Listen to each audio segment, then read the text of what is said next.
Shalom, dimanapun Anda berada hari ini, kita berjumpa lagi di Renungan Tengah Minggu yang saya beri judul Kuasa Tuhan dinyatakan sebatas pengenalan kita akan Allah. Firman Tuhan di dalam Mazmur pasalnya yang ke-46 ayatnya yang ke-11 mengatakan, "Diamlah dan ketahuilah bahwa Akulah Allah. Aku ditinggikan di antara bangsa-bangsa, ditinggikan di bumi." Adalah kerinduan Allah sejak semula untuk memperkenalkan dirinya kepada manusia. Ia memperkenalkan dirinya melalui alam ciptaannya, dan ia juga memperkenalkan dirinya melalui para nabi pada zaman akhir. Ia memperkenalkan dirinya melalui Yesus Kristus, Sang Juru Selamat manusia. Yesus Kristus naik ke sorga dan Roh Kudus telah datang untuk tugas yang sama, memperkenalkan Allah dalam Yesus Kristus kepada orang percaya.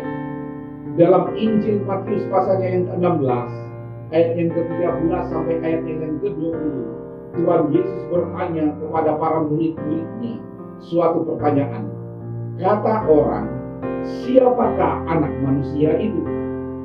Pertanyaan yang menggambarkan kerinduan Allah untuk memperkenalkan dirinya pada manusia.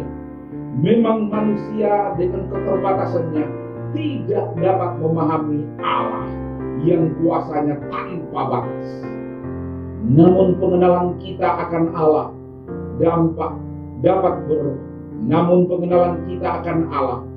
dapat berdampak besar, dan kehidupan rohani kita, pelayanan kita kepada Tuhan, dan dalam menghadapi segala tantangan iman yang semakin hari semakin besar. Nah, ada 3 hal yang akan mewarnai pengenalan kita akan Allah yang diberikan Alkitab, yang perlu kita renungkan dan menerapkannya dalam hidup kita. Yang pertama, mengenal Allah berarti menyerahkan diri sepenuhnya kepadanya. Pengenalan Raja Yosafat di dalam 2 Tawarik pasalnya yang ke-20 adalah contoh yang nyata bagaimana penyerahan diri kepada Tuhan mengundang kuasanya. Yosafat dan kerajaan Yehuda diserbu musuh. Ia sangat takut dan mencari Tuhan melalui doa dan puasa. Ia dan seluruh umat Tuhan berserah penuh kepada Tuhan, dan Allah menyatakan kuasanya. Musuh-musuh mereka dikalahkan oleh Tuhan. Contoh yang lain dalam peristiwa Daud melawan Goliat.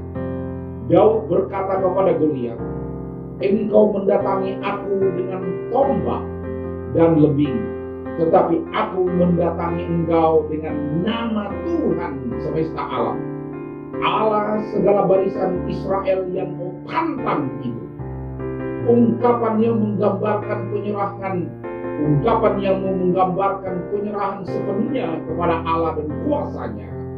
Hasilnya luar biasa. Goliat dan seluruh tentara Filistin dikalahkan. Yang kedua, mengenal Allah berarti mengalami kuasanya secara pribadi.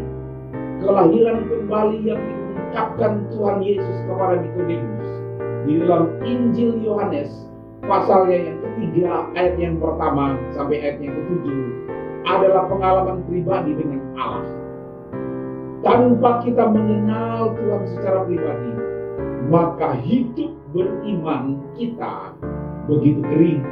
Pelayanan kita kepada Allah merupakan suatu siksaan dan gampang putus asa dalam menghadapi segala tantangan kehidupan ini.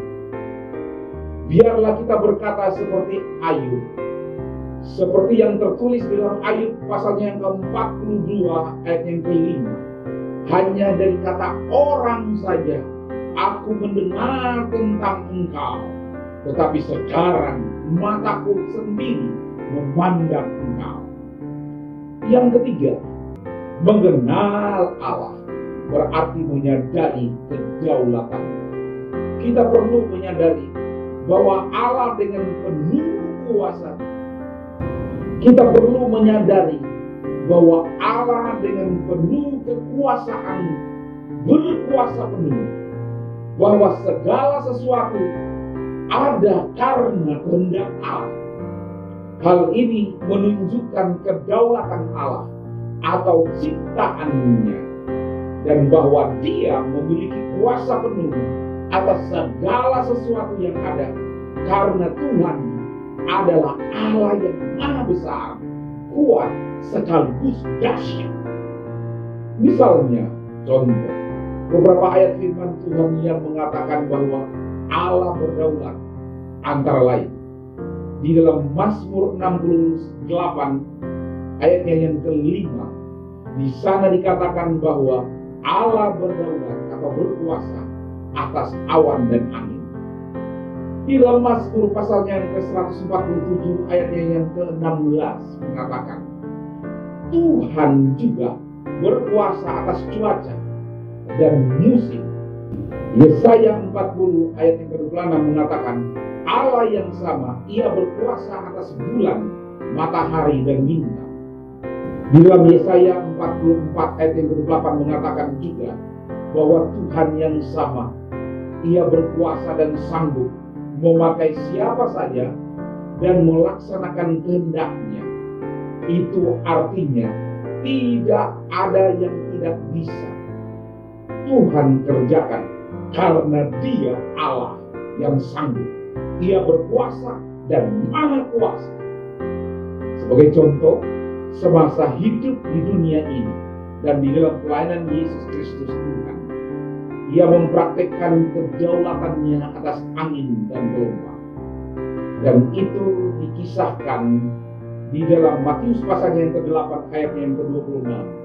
Ia berkata kepada mereka, mengapa kamu takut, kamu yang kurang percaya? Lalu bangunlah Yesus menghardik angin dan danau itu, maka danau itu menjadi teduh sekali.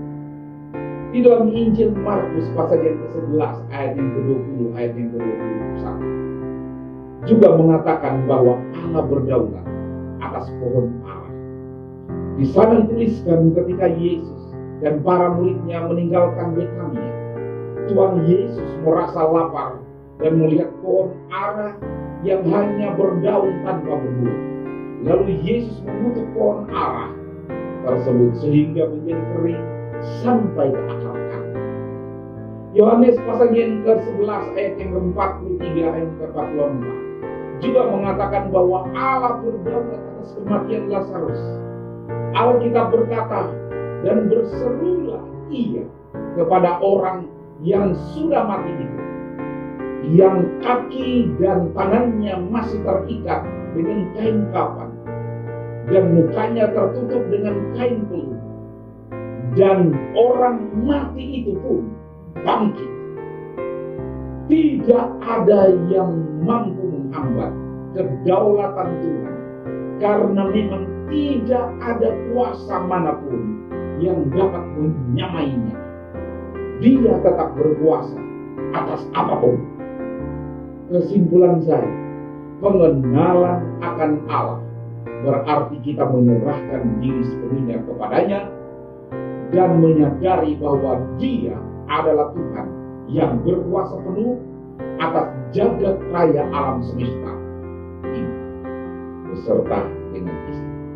Sehingga kita dapat mengalami kuasa Allah secara pribadi, dan hal itu akan berdampak besar pada kehidupan kerohanian kita serta iman percaya kita di dalam kehidupan sehari-hari. Tuhan Yesus memberkati kita semua. Mari kita berdoa. Tuhan, kami berdoa, kami menyerahkan kehidupan kami hari ini. Biarlah kami mengenal akan Allah yang setia di dalam perjanjian dan kebesaran kuasanya yang tidak pernah berubah akan memampukan kami untuk memandang hari esok yang penuh dengan pengharapan hanya kepada Dia. Tuhan Yesus memberkati kita semua.